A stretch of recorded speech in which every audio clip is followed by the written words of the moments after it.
Sebab tu siapa-siapa yang ada kesempatan berkahwin, kahwin. Sebab nak dapat merit pahala besar dalam kahwin. Orang yang beribadat dalam keadaan dia dah berkahwin, nilainya lebih besar daripada orang yang tak nikah. Sebab tu siapa-siapa yang ada kesempatan berkahwin, kahwin. Sebab nak dapat merit pahala besar dalam kahwin. Bila berkahwin, agama kita sempurna. Bila tak berkahwin, agama tak sempurna.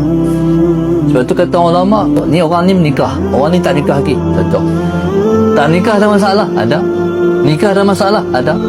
Tapi bermasalah dalam waktu kita berstatus sebagai orang berkahwin, lebih besar pahalanya daripada kita bermasalah dalam keadaan kita tak nikah. Apa segala pun dia mesti ada risiko. Buat ibadat lebih-lebih lagi.